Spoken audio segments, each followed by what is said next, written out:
mara kuzirya mugatamu kubita abagore banyu munabica naho mwariye ibitambo bohereye cyangwa se n'inka bakira mama rero ubise ndeba yudata we ibaze nk'inka gusa inka nago ni ihene zonyine n'inkoko zibara mwizina rya Yesu n'inkoko zibara rimwe bajya bazitongera ibintu akayirekurira ahantu akigendera akayirekurira ahantu akigendera mu kanya ugahura nayo hari yabotse inkoko uti mu munyokereze iriya urumva hari ukuntu umuntu afata nk'akamodoka yakajyanye magahena akakajyana cyangwa se inkoko yagira nko kure yiwe atazongera guca vuba akayijugunya iyo namwe mukakira muti ariko si inkoko ni yandi atatu ubwo atari ya runaka naho mwakira kandi nazo zifite ukuntu ziteteza nk'izoherewemo ibintu burya umunyamwuka arahera bakayimenya reka tubashimire kandi tubifurize kugubwa abagore mu madini yose byemewe madini yose byemewe kugeza n'iwacu muri ADPR ahubwo reka nkwibariza akabazo ukoza ADPR ukoza hasi nyibutsiwe ese ni iki kintu uvuye mu maboko ya ADPR kuko burimo ntabwo ni bene so uvuye mu maboko ya bene so muri ADPR nahinduye umuryango wahinduye umuryango ujya muri Christian Family Church International hari akantu ushimiye Apostle David ese iyo wajyaga mu ivugabutumwa ukiri muri ADPR nta muntu wakurambikagaho ikiganza ngo gusabire umugisha ugiye mu ivugabutumwa mbaze ikindi yo kujera aba banyempano n'aba n'umuhamagaro wawe hanyuma rero aya mavuta nugira abo banyempano badafite amavuta ntabwo ibintu byawe bizaryoha n'abantu uzabona batazi ariko niko nangiye kubaza ese umuntu ashobora kugira impano atagira amavuta birabiha agahanura ariko nta mavuta yego akabwiriza ariko nta mavuta afite impano yo guhanura no kubwiriza n'umuhamagaro afite ariko nta mavuta afite no kanaririmba nta mavuta nta tuvuta pe nta tuvuta ukumva ahubwo akazomene akavuga ati nimwumve uko ivuga kandi ko kwivuza nta mavuta basubu yavugishwa n'Imana gute nta mavuta iyi Imana rega yaravuze ngo nzahagarara no ku bitugu by'abapfapfa mvuge ari igipapa ese reka bashimire kandi mbifurize kugubwa neza mbifuriza amahoro y'Imana n'umugisha w'Imana mu izina rya Yesu Kristo wa Nazareti mwebwe tubana hano kuri Eva Mama Lionel Imana ibaho umugisha kandi bishimire ibaye kwa mu gihugu cy'Iteka Imana yanyu ibaha niba mwarakoze subscribe iki ni gihe cyanyu cyo guhembuka kandi mukabona ibyiza bya buri munsi ni byiza ni episode Iburasirazuba y'Iburengerazuba Amajyepfo n'Amajyaruguru umujyi wa Kigali intara gatandatu y'abadiaspora abantu mwese mukunda kandi mugakunda ijambo ry'Imana mukunda Eva Mama wa Lionel mugakunda n'ijambo ry'Imana Imana y'amahoro ibaho umugisha kandi bishimire Mama wa Lionel amakuru ni meza iminsi myinshi cyane ubundi kabisa siku mingi ubundi napfundakanyaga ariko abantu bari hano kuri Eva Mama Lionel muzagira umunsi umwe mu ngure nk'igikoka kinini hari uwo mbasabye ibintu byinshi igikoka kinini igikoka ngeze ngo ni igifuka cyuzuye inkoko aya nagize ibibazo rero ntago nkunda inyama cyane kandi uri umuhanuzi ntago nkunda inyama cyane Mama wa Lionel ni muri Mwayene ni Mwayene kubera ko niba ari aho nabanje kunyura mu buryo bwo kwizera bagiraga ikintu bita temperance buriya kurya inyama nyinshi cyane hari icyo ngewe noneho nibyo nzi neza ko kurya inyama nyinshi cyane nabyo hari icyo byangiza mu buryo bwa connection bivuze ntabwo abantu benshi babyemera ariko kurya inyama nyinshi kurya ikiro cy'inyama kurya inusu y'inyama yokeje bingana n'amasigareti 5,000 mu bibazo byinshi bitera kanseri no kurya inyama zokeje na gute. aha rero ngewe ntabwo n'inyama nyinshi si nziza zitinda mu mara. ikindi buriya niba no mu bintu bikurura bituma umuntu agira igikundiro cyane ni ukurya indyo itari indyo y'ibihingwa. Kurya indyo y'ibihingwa cyane bikurura igikundiro mu bantu. Tekereza umuntu urya inyama, urya ibihingwa ukagira amafuti bagukunda. oya ndavuga no ngiye cyo nshaka kuvuga ndavuga ngo umuntu aramutse ariye kugira igikundiro, hari igikundiro Imana iremana umuntu, yego, ariko hari igihe gisenywa. Urabona kwica inyamaswa, fata inka uri kuyikubita umujinya ifite n'uburakari ufite, unagende noneho uyereke yuko ugiye kuyibaga, kandi buri nk'ibizi ko ugiye kuyibaga, unayibagane ubugome. Fata uburozi buri muri izi nyama, ugende noneho uhita ugira gute nawe uzuyiteke. Urumva inka yapfanye agahinda uri inyama zayo, ariko mwami ntago ngiye inyama dushaka tuzireke. Oya ntago inyama twazireka. Hari intungamubiri zagurana inyama, ibishyimbo bingana n'inyama. Oya amagi angana n'inyama, ahubwo n'ikira n'amata angana n'inyama. Ariko ntabwo amata atsimbura inyama, ntabwo ibishyimbo bisimbura inyama, nta nubwo amagi asimbura inyama. No kwa Aburahamu ntabwo bariye amagi ngo babone guhanura. Akanyama ntabwo nakanyama. ubundi igitambo cyose kijyanwa no kumenwa kw'amaraso. Ariko kumena amaraso buriya hari igihe turya inyama tutazi. Niyo mpamvu abasilamu mujye mubitondera cyane, kandi mbona n'abasilamu banagukunda. Ni inshuti zanjye cyane, nanjye ndanabakunda. Mugani wawe ni amaniga yawe, bariya ni iniga zanjye. Hanyuma abasilamu buriya ntibakwemerera kurya inyama itabazwe n'umusilamu mugenzi wabo. Uzi impamvu? Nuko hari amaduwa bayivugira, cyangwa niba ari amaduwa niba ari bazatubwira. Ubwo niba mbivuze nabi barayiderevura. Hari uburyo, hari cantation cyangwa se hari imitongero bayitongera. Nkoresha imitongero nimvuga ngo na maduwa, reka dukoresha imitongero y'Abanyarwanda tumenyereye. Hari imitongero abasilamu bashira ku cyaremwe cyangwa se ku nka, ku ihene, ku ntama, bitewe abarya intama, abarya inka, abarya ihene, abarya icyo batarya ni ingurube. Rero hari imitongero cyangwa se hari amagambo. Bavuga ko iyo bibaye ngombwa aho kugira ngo upfe wayirya ingurube. Niko bambwiye.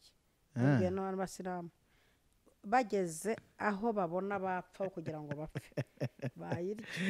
Niba umupasiteri avuze ngo bigeze aho wumva neza ugiye gupfa kandi ukunda umugore, by'umurongora. Oya, ibyo ngibyo ni bimwe, ibyo ni ryara. Ubwo rero n'abasilamu niba hari abantu nabanye nabo bari strict, bagira intumbero y'ikintu kimwe, Mana yanjye uzi uko twatinyaga twebwe ubwacu. Twari dufite uburyo aho tworora ingurube, uburyo twakorora ingurube, ariko ndakubwiza ukuri ntago twanabitinyukana ubwacu. Ariko ntabwo ari ingurube ngo ni akabenzi cyangwa misaya myiza. Akabenzi cyangwa misaya myiza, icyo wagita ryose rivuna muheto ni haramu ku basilamu. Shayitwani no ku bakristo. N'ibintu yose yajugunye mu nyanja tipiko. Oya, izajugunye mu nyanja zari ziri hariya, kandi wumve ko yohereje ingurube z'umuryango. Ntago yohereje ingurube z'isi yose. Mujye mukosora n'ibintu. N'amafi yazakiriye ubwo ngubwo nayo noneho muyihorere, kuko niba hari ikintu gikunda akanyama n'amafarimo. Rero mu by'ukuri ntabwo ingurube zose zagiye mu nyanja zanduye. Ntabwo ingurube zose zari ziriho zanduye. Izasigaye ubwo iziriho zivuka ubu ntacyo zipfana n'izagiye mu nyanja. Ubwo noneho mwamushatse no kuvuga ngo ngo reka twumvikane hano, muzareke no kurya ibihingwa ku isi, kuko Imana yaravuze ngo wasiwe ugushije ishano. Kandi n'ubutaka kuri Adamu yaramubwiye ngo ubutaka buravumwe. none ko bwavumwe Yesu Kristo yakoze iki? Yarabukosoye. Niba Kristo yaraje hano kuri iyi si akava amaraso bakagwa ku butaka, bwaragize gute? Bwaravumowe. kandi noneho n'ibyaremwe byose kuko byaremewe muri we, uvuga ngo noneho ibintu byose nyine ntawe biranduye, nta kintu cyanduye, kuko Pawulo ni Petero Imana imwereka mu iyerekwa ryo kujya kuri wa munyamahanga ngo yamweretse ibisimba byose. Imana iramubaza ngo mbese icyo nejeje ni gute ukita igihumanya? Yego da, hano n'irindi jambo ngo kijya mu nda ntacyo gihumanya, ahubwo kivamo nicyo gihumanya. Bishatse kuvuga ngo duhumanywa n'ijambo. Nicyo bishatse kuvuga. Ijambo ryasohotse mu kanwa kacu niryo giruhumanya iki? Kiriya gikoko. Buri uvuze ngo ngurube ni shayitani already, ibibaye shayitani. niba uvuze ngo ni haramu already, ariko niba uvuga ngo niba ari masaya myiza akabenze, ari uzi kuntu imodoka ya benze igendwamo neza, ariko gira umunyenga we. Njyewe ndi imbere y'Imana ishobora byose. Ingurube nayirya, nayisimbuza inka, nayisimbuza ihene, nayisimbuza inkoko, nayirya mu gihe nateguye kurya ingurube. Inka nayirya mu gihe nateguye kurya inka. Inkoko ngize amahirwe nkagira amafaranga yo kuyigura, nayirya. Inkoko ni idahenda muri ibyo byose uvuze. Simbizi, ntabwo mbizi, zihutisha riza. Rero Imana ishimwe izakomeze. Zihutisha amagare. Urukwavu narurya, kandi niba hari ikintu ahubwo abantu batakabe barya ni urukwavu. Ntirwatuye, nubwo rwuza ariko ntirwatuye. Bakama urukwavu kandi baraziduha kera kugira ngo tugire ubwenge ku ishuri tukarya n'agahanga kazo. Reka nkubwira ahubwo ikintu baduhaga tukagira ubwenge, bikanaturindana ntuza. Nimba vugira no kuri kamera ubu baranyandikaye inkuru ku bwa yacu no yindi yo hakurya hari ahirya badiho, nanjye bazajya bazafata gutya akako kantu, ariko hari kadekera ariko mu by'ukuri ndagusubije. Abakunzi b'inyama barahita bagira merwa, amazi yatangiye gutakara mu kanwa, utumye nkumbura ku itako ry'inkoko. Ariko niba hari akantu karyoha kandi kanafasha n'abana mu mirire, niba ufite umwana wawe ukabona atangiye gucura mu musatsi, sumbirigi. Twebwe twaziryaga twirinda yuko umusatsi wacurama. Zinavura bwaki. Zinavura bwaki. N'abarwayi ba sida. Zongera abasirikare. Nuko nyine leta nzikoramo umushinga ko uremereye none. Nuko muti waje wa sida. Waje? Inkingo zatangiye gutangwa ariko uri he? Alright. Zana gasonga mugari nanjye niko bitireho ari. Ubu abasambanyi bagiye gushyiramo imbaraga buri kingo rwaje. Ibyo birabareba bazashye. Yes, azabatwikira muri izo ntuza zanyu, mwakira umwami Yesu. Abantu ntibakira umwami Yesu bareke kwishuka. Rero mu by'ukuri tutagiye kubeshanya, ushobora kuba urukingo rwabonetse, yego, kuba urukingo rwa malariya ruhari, kuba urukingo rwa sida rumaze kuboneka rugeze kuri 30 cyangwa se 40 barugerageza, ntabwo bivuze ngo ushire ikidendezi cy'amazi hanze. Nta nubwo bivuze ngo bihuru. Ubu niba hari ikintu nabonye mu mujyi wa Kigali bari gutema ibihuru we. Hari ibihuru nanyuragaho mu mihanda, impande y'umuhanda hepfo hari hirya naho hepfo byaba naho muri ya nzira izamuka hahandi hariho imigati n'ibiki byose bigurugurutse hirya munsi ya mashuri. Ibihuru babimereye nabi, ntibashaka ibihunyira byihishamo. Ariko ubundi iyo menyuze mu gihe urumenya nimba kirimo igihunyira. Right. Ariko nanjye mbise nkumbura akanyama. Ako kana ariko disi we karihutirwa ku muntu dukurikiye ako kana. Ko gashingwa ryinyo mu Kinyarwanda ni akadahingwa. Mboneka rimwe z'iyo mfizi. Mboneka rimwe kabisa. Ariko sinzi ikintu kiba mu nyama. Wagira ngo abamo ikiyobyabwenge ukuntu. Ariko icyo nari nshaka gusobanura, ushaka kugira ngo usenge neza burya, cyangwa se hari nka dayimu ugiye nko gusengera nk'umuntu ushaka imbaraga ugakora nk'amasengesho urugero yena mu gihe cyo kuyasoza hari ukuntu umuntu asoza amasengesho akabona kujya gusengera umuntu runaka uzirinde kurya inyama ko dayimoni hari igihe zatinda kuva mu muntu bitewe n'uko umubiri wawe burya inyama iyo zigeze mu mubiri ubuhinduka umwe yuriye ibijumba umubiri wawe nyine uzamo intungamubiri z'ibyo bijumba n'ubutaka byahinzwemo yuriye amaronji umubiri wawe uzamo intungamubiri z'amaronji n'uriye inyama z'inka yababajwe umubiri wawe nyine uhita wakira nuko reka tunabivuge tushingiye no mu byo tujya dusenya iyo dusenga yego hari igihe ujya kugura ihene bohereye umuntu ayitoye mu gihuru yarayohereyemo izindi mbaraga ukayirya ukaburiye ibyo bohereye ariko abantu ba hano bazi ibyo bintu uvuze buriya barabyumvise ko hari igihe wenda turisobanura neza aho hantu hari igihe nk'umuryango runaka uba ufite imivumo myinshi cyane wajyayo gusenga ukabona igitambo baratanga nk'ibitambo bibiri buri gitambo cya mbere baragura ihene atari bya bindi by'ibara rimwe cyangwa ibiki apfa kuba ari ihene Bibiliya irabivuga warangiza bakayirambikaho ibiganza bakayivugiraho amagambo ukayohereza mu musozi mu butayu yo hirya gusa noneho igahura n'umubingwa rero sasa witwa mucomo ubaga nimba akabaha izo ncomano bohereyeho ibintu ariko ako nimumara kuzirya mugataha mukubita abagore banyu munabica naho mwariye ibitambo bohereye cyangwa se n'inka bajya mama rero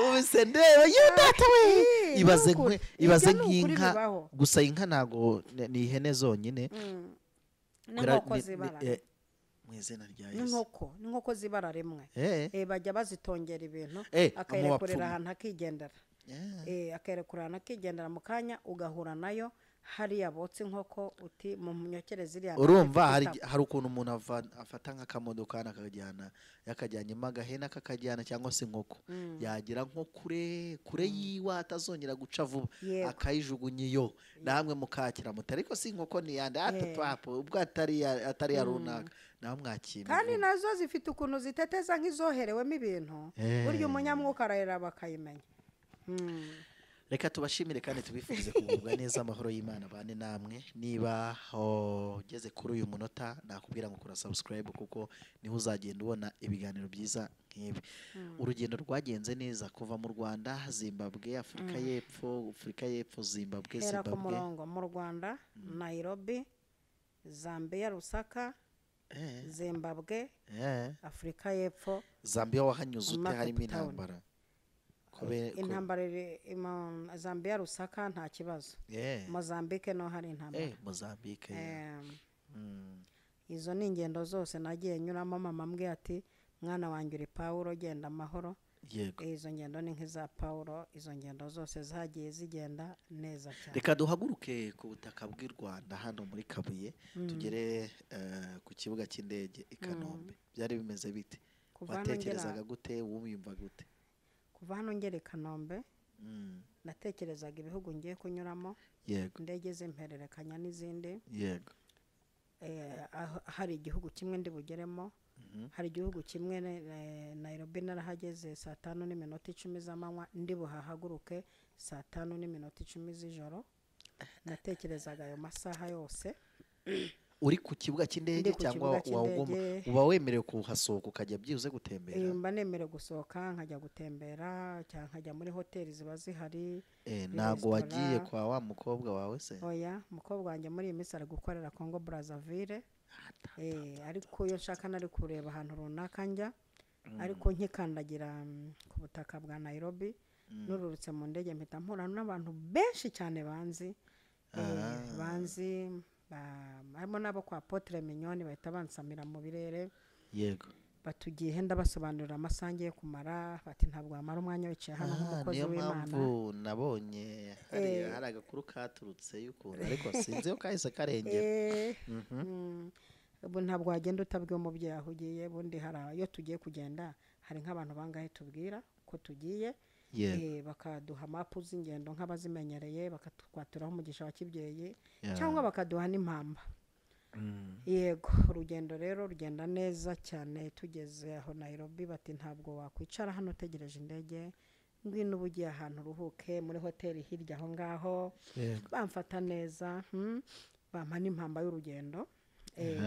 ayo masaha twamaze aho ngaho nibwo twagiye kureba kwicaraho dutegerereza indege, kuko no kumenya aho ujya gutegerereza indege nabyo ni ubundi bwenge, kuko hari abo zisiga wicaye ngo nicara aho ngaho ntumenye ko ku itike y'indege hari ahantu handitse umuryango uba wicayeho ugakurikira ijambo ryanditse aha, indege ijya aha uricara kuri uwo muryango ku isaha iyi n'iyi byanditse gutyo, ukagenda ugira utwo ukurikiza ku buryo n'umukozi w'indege yahagusanze abaze ngo utegereje indege igiye aha iragenda isaha iyi n'iyi.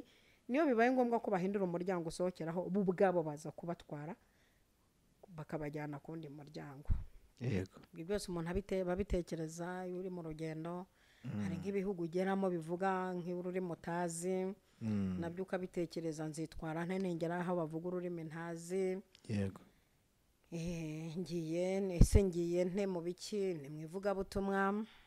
nibyo byari bimpagurukije umurimo w'Imana. urugendo rutamvunnye, mu ngendo zitamvunnye, uru rugendo ntirwamvunnye kuko nari mpagurutse Imana ivuze, yaranyuze mu bahanuzi, nanjye yaransuye, mfite n'inzozi nzima. none urugendo rwambereye rwiza cyane. noneho no kugenda nsanga abantu banzi, haba ku mbuga nkoranyambaga, haba kumenyana gutya, biranyorohera. jyewe ingendo zose ziranyorohera kuko aho ngeze mpasanga abantu benshi banzi kandi banyifuza kandi banzi neza, nabyo tubyongereho. kuko hari igihugu kimwe nagezemo nta gahunda nari mfite yo kubwirizamo, babanza guhamagara hano mu Rwanda. bati mama Lionel ari muri iki gihugu mu buryo bw'umwuka, mu buryo bw'agakiza. aho ngaho ameze ati, umuntu wa mbere babajije ndamushimiye cyane ntabwo ari Siba, kuko iyo babaza Siba yararavuga ngo arema ibirenge, yari kuvuga ko uturenge twanjye twamugaye. ariko uwo babajije yarababwira ati ese yabagezaho. babajije umupasiteri umwe baramubwira ati yabagezaho. kandi ikindi njya guhaguruka njya muri uru rugendo, nabanje gusanga apotre wanjye muri biro, mubwira amakuru y'urugendo, andambikaho ikiganza, nyaturaho ibintu byinshi byiza, ibintu byose yanyatuyeho byabayeho, no kunkurikirana buri mwanya yarankurikiranaga. uri mu kihe gihugu, wakoze ivugabutumwa. apotre wanjye rero iyo wakoze ivugabutumwa ntagira abantu bihana, ubanza mwana serera. ivugabutumwa ari mu ryohero iyo muratira abantu bihannye. ibyo ntiwimuratira bafashijwe, muratira bihannye. rero nanjye ndi mu ivugabutumwa mpagaze ndi mu mavuta y'Imana n'amavuta apotre wanjye, ngerageza kubwiriza abanyabyaha bakihana. abo barihannye kunkurikirana cyane. ivugabutumwa ryangenze gute, uzaza ryari, uri kuvugana nabo mu rugo, nta kibazo gihari, nabyo biguha ingufu mu rugendo. rero uru ni urugendo nabonyemo umugisha cyane w'abantu bakizwa, bakira indwara, abakizwa ibyaha, abakunzi banjye kumbona bamwe bakagira ngo barabonekewe. abanyifotorezaho hari n'abagihitaga bakerea TikTok ntayo bagiraga, bagahita bayikerera ako kanya. bamaniga yanyifotorezagaho, mangenge yanyifotorejeho, bacumba nuko. ndashimira rero umuntu babaje bati mama Lionel ameze ate ko ageze hano kandi tukaba dushaka kumukoresha, none twamukoresha yarangiritse nk'abandi. yahise atanga amakuru meza ati ngo umudamu dufite muri iki gihugu ufite icyanditswe, utari nyanyagiza, utarya imitsi y'abantu, udateka umutwe, amvuga neza kwe. Haleluya. musabiye umugisha kandi rwose pe. Pastor Moise rwose Imana iguhe umugisha. wagiye umvuga neza, ndamuvuze nta mwaka atera. Pastor Moise ayoboye itorero rimwe ntibuka, yahoze ari mwarimu muri ADP. Moise ari mwa ubu ni pa yari Eve. ari Eve. none ubu ni pa. abantu bahoze ari ba Eve ubu bakaba ari ba pa.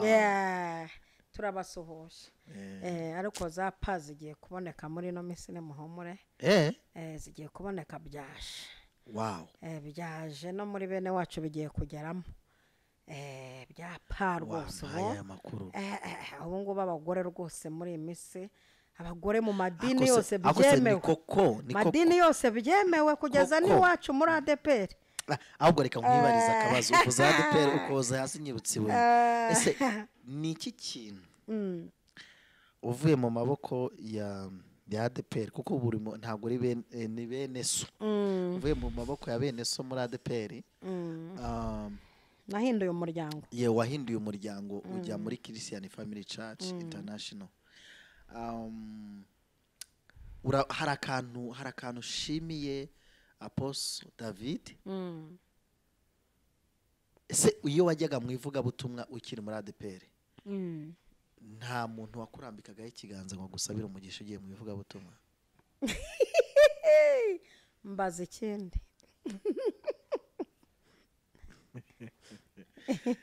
mwakagira inkamwe murabyumvisa nyine ubwo mwikoreremo icyanyu reka ni iki kintu cyakubereye imbogamizi muri uru rugendo?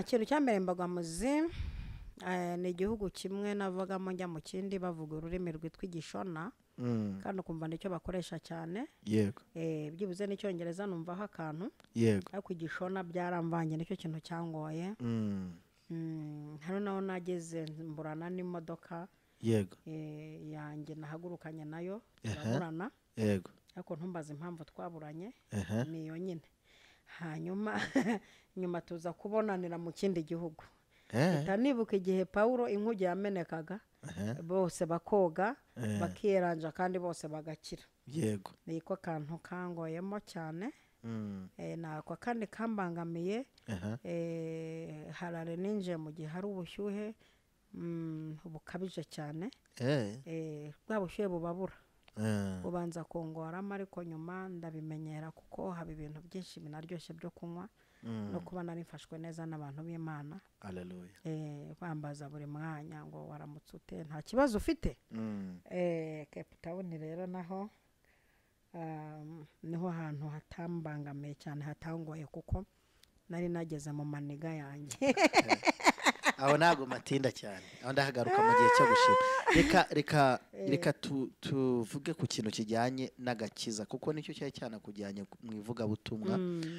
Ivugabutumwa ukurikije ivugabutumwa rya Afrika y'Epfo n'ivugabutumwa rya Harare ni nahahe hantu nawe wageze ukumva igihugu kirafungutse cyangwa se ikirere kirafungutse mu rwego rwo kugira ngo ntabangamira igihugu kimwe iyo ugiye gukompara hari aho bavuga ati twebwe se ariko Cape Town hariho akarusho kuko Cape Town hariho abantu dusanganywe dusengana kuri Zoom yego kandi nahasanze ikintu gikomeye gikenewe mu bindi bihugu. Cape Town nahasanze ubumwe mu bapasteri ntarabona mu bihugu byose maze kujyamo. Yego urumva umupasteri umwe yakubonye yego abandi bakagukenera yego agenda naguherekeje. Oh haleluya. Ubwino ujya kumva ukumva runaka no kwa runaka na runaka no kwa runaka ahubwo tureranje twese dutegura ibiterane bihuje umunsi umwe bitewe n'impamvu zabo z'umutekano wabo ku giti cyabo tutakwinjiramo ariko hari ibintu dushima nibyo tunenga. Yego Cape Town nahasanze umuco mwiza ku bapasiteri basenyera ku mugozi umwe. Yego nimba habonetse umukozi w'Imana akaba yashyikiye mu rusengero rwitwa gutya. Yego abandi bashumba bo mu yandi madini baramukenera akagenda afite support yego y'itorero ryamwakiriye bakamuherekeza naho yahagera undi yamukenera bakaza kandi noneho bagahagarara ku gatuti bakabitangaza bati wa mukozi w'Imana ejo azabaraho. Hari abantu nkigerayo insengero zose nagiyeyo babaga bahari bahananze kuko babitangarijwe. Umupasiteri ahagaze mu rusengero rwaravuga ati Gifaru azaba ari mu itorerere niri ejo karibu mugeyo tugasanga bariyo ndetse n'umupasiteri wabo byiza cyane. Yego Hanyuma ugasanga naho mparejo nzajya ahandi bigahita bitangazwa ubona nta kangononwa bishimiye umusangiro w'umukozi w'Imana waje ngo bose abahembure. yego hose turahazunguruka tugira n'undi munsi bose abashumba bahuye barambwira bati turagushaka twese abapasiteri dusengane natwe dusabira umugisha w'umwihariko abapasiteri banampa na gift abashumba ba Cape Town ndabubashye cyane. baguhaye amafaranga bayitana amarandi amafaranga aho yitwa amarandi. Ntabwo waza ese wagira mu biganza by'abashumbuka hava nta mugisha baguhaye. Biraza ubwenge. Bashumba baho baraterana bampa gift nziza n'abadiyakoni baho kunyubaha cyane ndabashimira. naranyuzwe. Ubwo rero navuyeyo umurimo nkokomereza Zimbabwe. Zimbabwe mpageze nsanga hari abapasiteri umudiyakoni waho witwa Valence. Ni representant w'abahanuzi niwe ushinzwe kwakira abahanuzi. siwe wigeze kwakira na Israel Mbonye? Niwe wigeze kwakira na Israel Mbonye. Niwe mbega n'ushinzwe abastari abantu bari bafite connection. Nawe kandi ukihagera atangira guhamagara abapasiteri. Abapasiteri runaka yahageze afite uburyo yakira abantu, agaburira abantu, aganiriza abantu, akurikirana abantu, akakubaza waramutse ute, naramutse amahoro, ntabwo urwaye akamenya naho kohereje akabategeka ibyo ukunda. Akabategeka ibyo ukunda. Itorero ryanyakiriye cyane. Nkigera Cape Town nasanze umushumba wa Parani haguye akavura ngo kataherukaga kugwa, sanga gahagaze maje kunyakira umupasiteri ukuze umushumba wa Parani. Dusubiye muri Afrika y'Epfo kandi turi muri Zimbabwe. Muri Zimbabwe rero nawe umushumba w'itorero ryitwa Vision.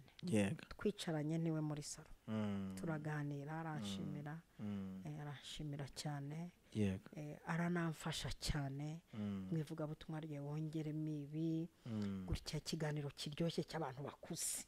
Cy'abantu bakuze mu murimo, cy'abantu bakuze mu mwuka, cy'abantu bakuze mu myaka.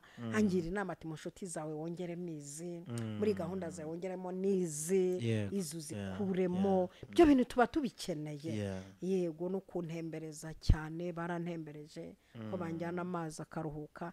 Cape Town ubwo navuga aho nagezeho rengera naho n'amazi meza cyane. Reka mbabwire abantu b'Imana baracyahari bazi kuruhura n'umuntu uzi kubwiriza bakaguha amasaha kujya no kukuruhura mu mutwe. Bakaguha amasaha kukuruhura mu mutwe bagukunze ubona bagize uzi kugera ahantu ukabona bagize Imana. Ukabona bagize Imana ntibikanze bati turatewe. Ahubwo ukabona iminsi tubanye mike, wabonaga iminsi abanye mike nahaguma. Ariko n'ubundi bahumure nzasubirayo. Yenda reka sigaje Mana yewe twisubirire Cape Town se mvugo bita Nadine wandyamishaga nk'uruhinja akajyaza kumujya isaha yo kurgerageza. None umva kandi gakambera gashya mu rugendo. Cape Town nari ndyamye mu rugo rufite umudamu witwa Nadine. Ngeze Harare Zimbabwe naho nari ndyamye mu rugo rufite umudamu witwa Nadine. Urumva ba Nadine nababoneyeho umugisha bubahwe. Turabashimiye cyane. Imana nkoresheje umurimo ukomeye mu nsengero. Nagiye mbona abaririmbyi mu nsengero abacuranzi baryoshye kweri barekura umuziki ukagira ngo barawuvukanye. Bafite impano zo gucuranga bakora atari abacanshuro. Ntabwo bishyurwa. Hari abantu bakorera Imana ubona bataje mu mafaranga ahubwo baje mu murimo. Noneho ikindi kintu cyanejeje muri uru rugendo kujya mu ivugabutumwa witegeye indege. Witegeye indege byaranabakanze nabo byaba barikaze bate ntibibaho. Ariko mwebwe mumenyereye ko abavugabutumwa mu Rwanda ndababwiye ko abavugabutumwa mu Rwanda turindiririze zivuga ngo mubanze mukoteza yatubane kugenda. Iki kintu nacyo cyanteye imbaraga na confidence kandi cyakanguye n'abantu mu bwonko baranikanga cyane. Yitegeye indege aje mu buvugabutumwa aho kandi ububwiriza nyine utavuga ngo nje gusaba ko wakwitegera indege se udafite argent de poche kandi ndashimira abantu bashyigikiye muri uru rugendo nagiye mbona courage muri uru rugendo abantu banjye bamenye ko ngiye bamwe bati mukecuru usize ntazabura amata abana ntibazabura imbuto abantu barabisikanaga iwanjye baje gusapotinga urugo nasize bakifotoreza kuri mama urwaye abandi bakifotoreza ku bana bati twahageze ariko babaga bansabye uburenganzira bwo kuza ntabwo bazaga batunguranye basabaga uburenganzira ndikumva rero hari ikintu nshaka kuzakubaza iki kibazo ni ikibazo kirekire abantu bumva yuko bakeneye kuzumva iki kibazo kiryoshye bandike muri comment kivugeho se kivugeho twumva ikibazo kiryoshye ni ikibazo kivuga ngo ese nibihe bintu bitatu bikora mu rusengero ese ni impano umuhamagaro ni amavuta bikorana bite bikora gute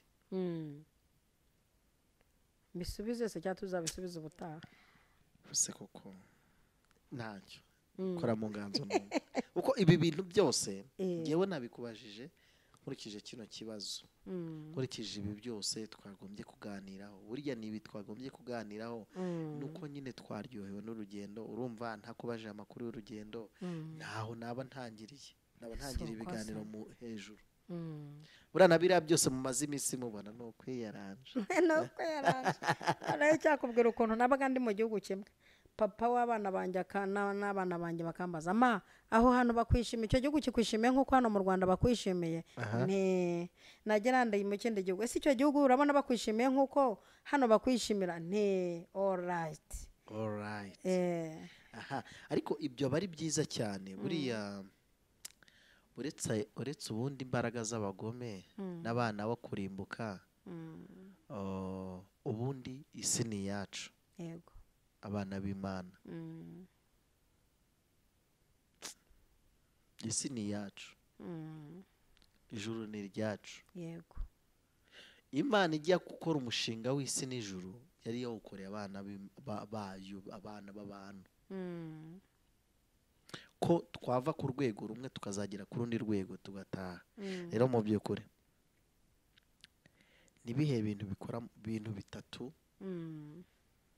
bikora mu rusengero hagati y'impano n'umuhamagaro n'amavuta ese bikorana gute bihura gute ntacyo nsubiza aho uragarukiriza ubwo tuzakomerezaho cyangwa nibanyurwa ubwo tuzashaka urakoze cyane reka mbisubize nko mu minota nk'itatu ntibigoye ibi bintu bikora mu rusengero bitatu ni impano n'umuhamagaro n'amavuta umuntu ufite urusengero cyangwa ufite itorero jya wifuza ibi bintu mu rusengero rwawe ubona abanyamuhamagaro ubona abanyamavuta ubone n'abanyempano kuko iyo ufite abanyempano uba ufite ijoro yego habaho kuvumbura iyo ufite umuhamagaro hari igihe ugira umuhamagaro ntugire amavuta yego umuhamagaro udafite amavuta nturyoha yego hakaba n'umuntu ugira amavuta ariko ukabona nta muhamagaro afite mu byo mu nzu y'Imana ko afite amavuta ariko atari mu muhamagaro hakaba n'igihe umuntu agira impano ariko si impano ko tubona itazamo amavuta afite impano yo kuririmba ariko nta mavuta arimo aririmba tukumva ni nk'ikidebe kirangiriye ariko hajemo amavuta kandi noneho hakazamo akadoze k'umuhamagaro ni kwa kundi niwe utwituza iyo unaniwe iyo urwaye umuhamagaro wanze kuryama umuhamagaro ni ukwemerera kwicara ibiro ni nk'ubutatu bukwiye kuba mu muntu ukorera Imana impano umuhamagaro n'amavuta iyo uri umuvugabutumwa ufite impano yo kuvuga ubutumwa ukagira umuhamagaro ni kwa kundi usiga urugo ukagenda ukamara iminsi ingana gutya n'umuhamagaro hanyuma wagira ako kantu k'amavuta aya mavuta y'igikundiro amavuta yo gukiza amavuta yo kwagura amavuta yo gutegeka ibi ni ibintu bikwiye kuba ku muntu ufite umukozi w'Imana murakoze cyane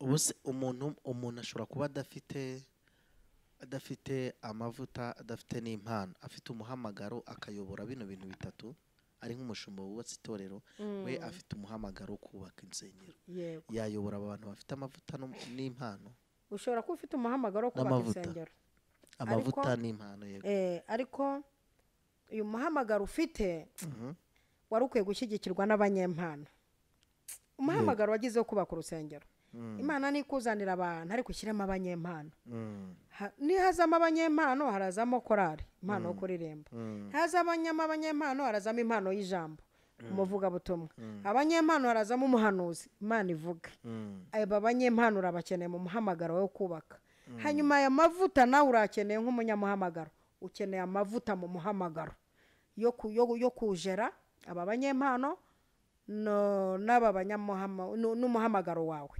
hanyuma rero aya mavuta nugira abo banyempano badafite amavuta ntabwo ibintu byawe bizaryoha n'abantu uzabona batazi. Ako niko nangiye kubaza, ese umuntu ashobora kugira impano atagira amavuta?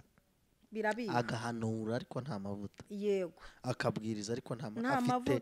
Afite impano yo guhanura no kubwiriza n'umuhamagaro afite ariko nta mavuta afite. No kanaririmba nta mavuta, nta tuvuta pe. Nta tuvuta ukumva ahubwo akazomenekera akavuga ati nimwumve uko ivuga kandi ko kwivuza nta mavuta. Basubu yavugishwa n'Imana gute nta mavuta. Iyi Imana rega yaravuze ngo nzahagarara no ku bitugu by'abapfapfa mvuge. Ari igipapa ese. Naho ngaho. Iyo utari umunyempano, iyo utari umunyamavuta buri umupfapfa. Nzahagarara ku bitugu by'abapfapfa mvuge igi bifashisha ikavuga. Yagira ite. Arigiye bona aribo babasha kuhagera. Aribo babasha no gushinga insengero bafite amafaranga. Kavuga ati reka mpagarare munse kuri aba bapfapfa mvugane n'ubwoko bwanjye bwashe. Ariko iki ni igipfu cyashinze urusengero. Reka mbasi ngihagararemo mvugane n'ubwoko bwanjye. Nzahagarara ku bitugu by'abapfapfa mvuga. Impano n'agakiza ni ibintu biri different. Reka mbashimire, reka n'ubundi ikiganiro nakagaruka ariko turagusaba weho ufite impano gushaka kuba ufite n'umuhamagaro wihingemo umuhamagaro. So umuntu yakwingamo umuhamagaro biraza y'uwihembera bikaza. Ni nk'umuriro, ubwo ni nk'umuriro w'ibiti bibisi. Ubundi umuhamagaro n'Imana ikwihamagarira kuko iyo wihamagaye abihamagaye se ntubona ko byarangiye muri rompuwe batageze mu mujyi. Umana ni ihamagara iguha umuhamagaro. Yego. Iyo wihamagaye nyine birangira muri rompuwe utageze mu mujyi rwagati. Birangira mu mudugudu utageze kuri paruwasi. Hari abarangirije mu mudugudu birangiye nta paruwasi bicayemo desi. Hari umuntu wanigaga Nyaruge. Baje goodbye. Goodbye. Ariko wa muntu we rwose. Ariko ndashaka kumenya amakuru ye. Hari umuntu utakandagiraga no ku rusengero ngo rwicareho. Wa yararugize urwasi kandi atari bunaruyobora. Muhamagaro nyine ni ikibazo. Reka nshimira abantu bakurikiranye kino kiganiro, kadushimira abantu bafashe neza Eva mama wa Lionel muri Cape Town, abamufashije mu rugendo rwose yagize, abantu bamubaye hafi, abamucumbikiye. Reka tugere muri Zimbabwe, buri kintu cyose mwakoze kuri Eva mama wa Lionel, Imana y'amahoro ibaho umugisha kandi bishimire. Icyo nakorera abantu banjye ni iki mu gihe bafite kwizera? Ntacyo rwose. None se ni gute tutabashimira kandi tubona yaje anezerewe, yazanye ibyishimo, yazanye n'impano. Mwarakoze cyane. Nawe kandi Imana iguha umugisha. Iby'ibiro byo kwiyongera byo ntabwo mbibashimira. Byo barakabije. Aho babonye 2 ku 10. Yababonye 5. None ubundi iyo utarya ukaza uri rikagufa baryorya. Ntabwo twe turabyishimira. Bagomba icyo bibagiwe ni ukugukoresha siporo. Nicyo bibagiwe kumenya. Ariko niwe utarababwiye uti umubiri wanjye uteye gutya, mfite groupe sanguine, ujya kurya ibintu bikubyibushya kandi ubundi abantu bayanarimba vuze. Turabibujijwe mu isomo. Hari isomo twiga muri Bibiliya rekubwira ko aho ugeze ugomba kugendera kuri ritime yabo kugira ngo ivuga butumwa ryo ritaba inkomyi. rimwe na rimwe harya banga kurya batabastari iyo ni teolojiya ariko Bibiliya yavuga ngo aho tuzakandagira zaba habaye hacu gombye kuba hayo. Ndabashimiye mu izina rya Yesu Kristo. Shalom shalom. Shalom shalom.